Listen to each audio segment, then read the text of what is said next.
Hi, Peter Charles here, folks, for Life Fly Fishing. And let's talk about another streamer tactic that I've used over the years.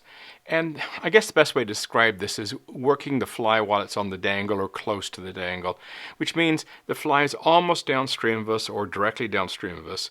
And instead of just, start to retrieve it back up and cast it back out, we actually try to work it a little bit, bring it up a bit, work it some more. The various techniques that we can use to try to get a hit, entice a hit, instead of just retrieving the line and casting it back out. I've caught loads of bass and trout over the years on the retrieve while getting set for the next cast. And so if you make a point of doing it deliberately, fishing the fly properly on the retrieve as opposed to just to get it back in, you could actually pick up a fair number of fish doing that. Now, this video is not going to be an exclusive look at the technique. I've only got so much stock footage I can use. I've got a little bit right now that I'll show you a few of the techniques. And when the season opens up, I'll get out and I'll do some more of this type of fishing and show you how I work the dangle, and hopefully we'll get some fish on camera while I'm doing it. So let's get started at this particular one right here. And this is a case of me shooting a video.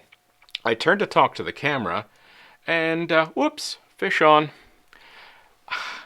I wasn't paying any attention at all. I was talking to the camera and the fly was on the dangle and a bass picked it up. And it was totally unexpected, and it shows you that the fish will hit with a fly that's just holding in the current. Now, there's no fish involved in this particular scenario, but we'll just forward it. I was swinging the fly around. It's almost dead straight below me, and I begin to bring it back up in small strips. Do a couple of strips, stop, let it hang. A couple of strips, stop, let it hang. And I worked it back slowly before making the next cast. Because I get a lot of hits along seams, and there's a subtle seam there. It's hard to see in the video, but there's a subtle seam there.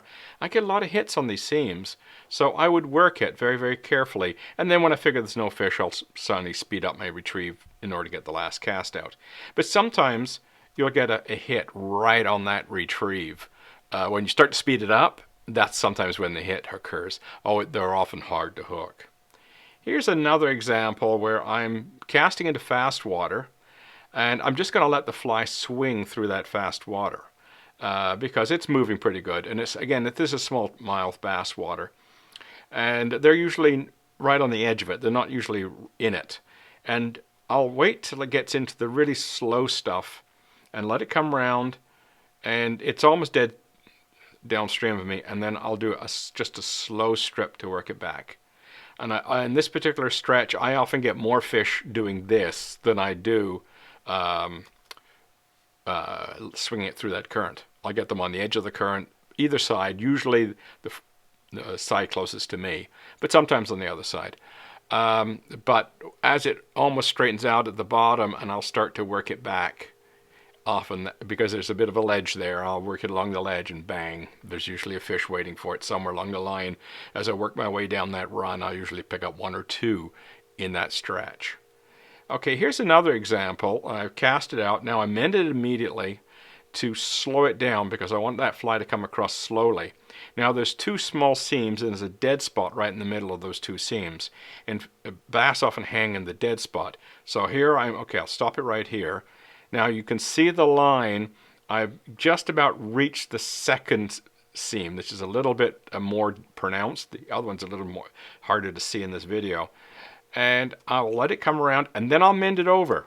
And what I've done is I've dropped the line into the softer water. So I brought it over into the fast water, then moved it back into the softer water so it'll hang in between those two currents. I do something else that's similar. When I know there's a fish down there and I'm having trouble getting it to take, I will cast out, let it swing so the fly comes over its head, and then I'll mend over this way and the fly will drift towards that, and I'll mend that way and the fly will drift that way, and then I'll drop it a foot and mend, drop it a foot, mend. And as a consequence, what's happening is the fish is seeing that fly over here, then over there, and then over here, then over there, and then over here, and then over there. At some point in time, they'll give it a whack. it's almost too much of a temptation. You know, that fly just hovering over their heads like this. It's either going to annoy them or they're going to think, oh well, I'm going to take it. It's giving itself to me. I'm going to eat it. But often I think it's just sheer annoyance, like get out of my face, and they'll whack it. I've had steelhead do this. I've had trout do this. I've had bass do this. And I'm sure, although I've not been able to see it, I'm sure I've had it happen a few times with striped bass and Cape Cod where I've just got things on the dangle and current and all of a sudden bang. I'm sure something very similar is going on there too. So this idea of letting things dangle in the current works like a charm. And then, of course, I just strip it up the slow water and then cast back out. So, you know, the bottom line here is when the fly swings around or is almost finished swinging around, don't think that the drift is over. You can work that fly in a number of different ways and pick up fish, especially the ones that are just sitting there. The times I've had bass hit, and trout too, I might add, you know, I'm just let it swing, start to strip back for my next cast, and bang, you know, and I'm not really ready for it. I'm not working the fly, I'm not paying attention. And so usually miss those fish. But, you know, it's very interesting when you can actually see the fish coming in clear water.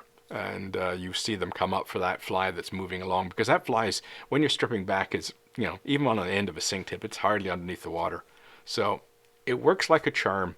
Give it a try. And as I say, come the spring when the season opens, I'll get out in the water and we'll do some footage of exactly this type of technique of working the dangle. So give it a try. Cheers.